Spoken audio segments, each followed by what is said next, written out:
ایک بات اور کرنے لگا ہوں، ذرا سخت ہے، اور چونکہ مضمون ہے تو مضمون بیان کرنا فرض ہے۔ جانوروں کو لڑانا حرام ہے۔ حضرت عبداللہ ابن مسعود رضی اللہ تعالیٰ عنہ روایت بیان کرتے ہیں، فرمایا لعنتی ہے وہ شخص جانوروں کو آپس میں لڑاتا ہے، وہ لعنتی ہے جو جانوروں کو آپس میں اور آپ اس ملک میں رہتے ہیں جہاں کروڑوں روپے کی شرطیں لگتی ہیں جانوروں کی لڑائی، جانوروں کو اذیت دی جاتی ہے، تکلیف دی جاتی ہے، کبوتر اڑائے جاتے ہیں، اور بڑا انعام اس کو ملتا ہے جس کا کبوتر دیر کے بعد آئے۔ کبوتر باز کبوتر کو بیٹھنے نہیں دیتا۔ یہ حرام ہے، شریعت اسلامیہ میں حرام ہے جانوروں کا لڑانا، اور ان کو ایک دوسرے کے خلاف ابھارنا حرام ہے، دین میں منع کیا گیا ہے۔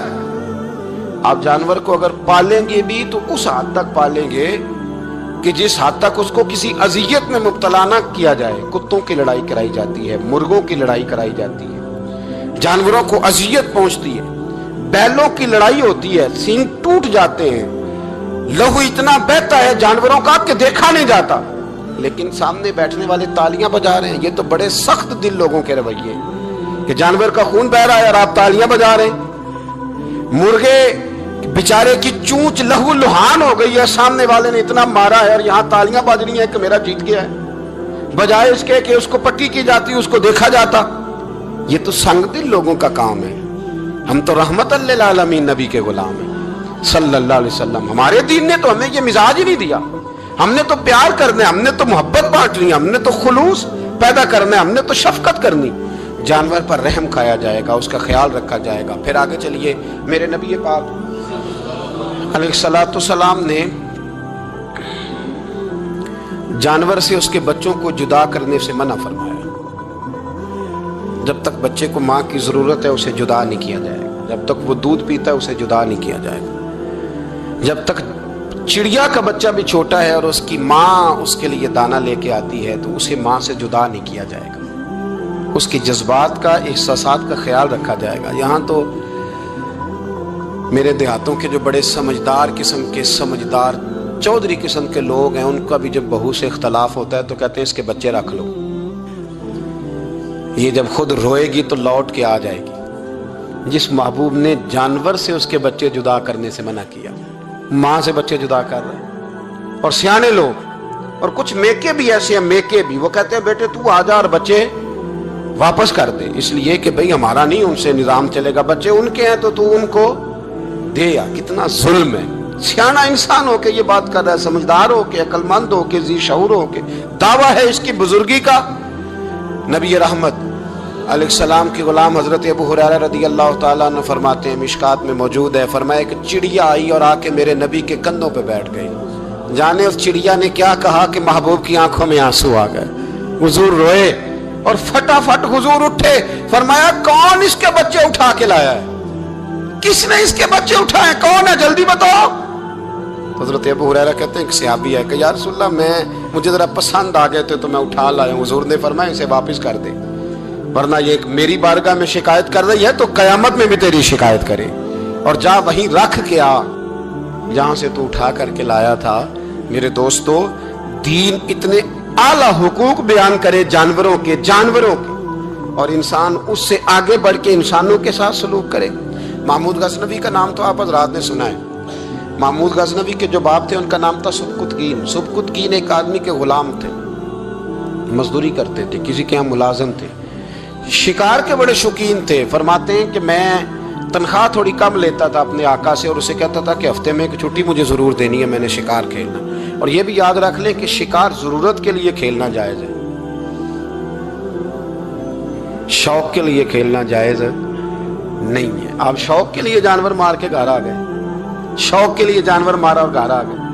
معاذ اللہ تعالیٰ ایسے بھی شہزادے ہیں سیاستدانوں کے، سیٹھوں کے، نوابوں کے، جو کہتے ہیں کہ ابھی وہ کوئی کھانے کے لیے تھوڑی شکار کر رہا ہے، وہ تو نشانہ پکا کر رہا ہے اپنا۔ معاذ اللہ نشانہ سمجھ کے جانور کو مارا جائے گا، اور یہاں تک باتیں سننے میں ملتی ہیں کہ جانور باندھا جاتا ہے، اس پہ نشانہ کیا جاتا ہے۔ رسول پاک علیہ السلام نے لعنت فرمائی ایسے شخص پر جو بندے جانور پر نشانہ لگاتا ہے۔ یہ ہمارے شوق ہیں، یہ بڑائی کی علامت ہے۔ چار پیسے آئے ہیں تو لوگوں نے یہ شوق پال لیے، اور بے دریغ جانوروں پر لوگ بندوقیں اٹھائے گھومتے ہیں۔ سنو،